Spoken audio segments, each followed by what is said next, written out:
ไล่สดอายอดคอมเมนต์บ่ได้ทั้งที่หูอยู่แก่ใจว่าอายบ่สำคัญดอกนาบ่ได้ติดต่อแต่ติดตามเจ้าทุกเวลาถึงเฮาสิเลิกกันมาอายนี่นายังหักคือเก่าน้องบนหูคู่อยู่กับผู้ชายคนนั้นน้ำตาอายไหลทุกวันสุดจาบันเห็นน้องกับเขาทำใจบ่ได้ย้อนว่าอายยังหักคือเก่า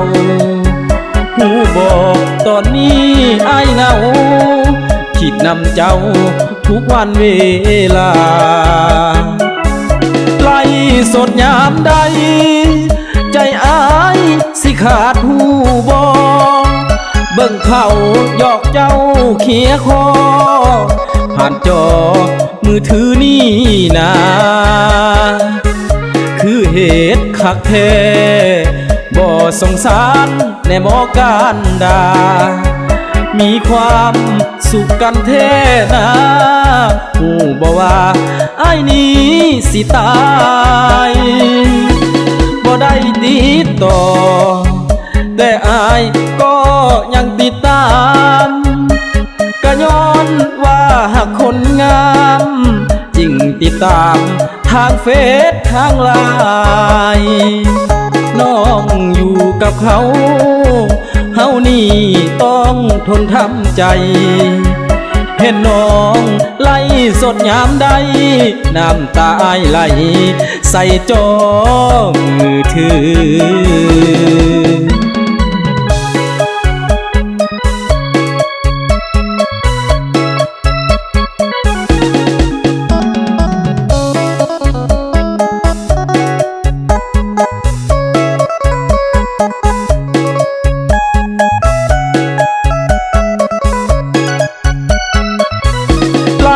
สดยามใด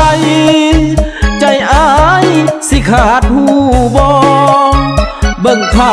หยอกเจ้าเขียคอผ่านจอมือถือนี่นาคือเหตุคักแท้บ่สงสารแน่หมอการดามีความสุขกันแท้นะหูบ่ว่าอ้ายนี้สิตายบ่ได้ติดต่อแต่อายก็ยังติดตามก็ย้อนว่าหากคนงามจริงติดตามทางเฟซทางไลน์น้องอยู่กับเขาเฮานี่ต้องทนทำใจเห็นน้องไล่สดยามใดน้ำตาอายไหลใส่จอมือถือ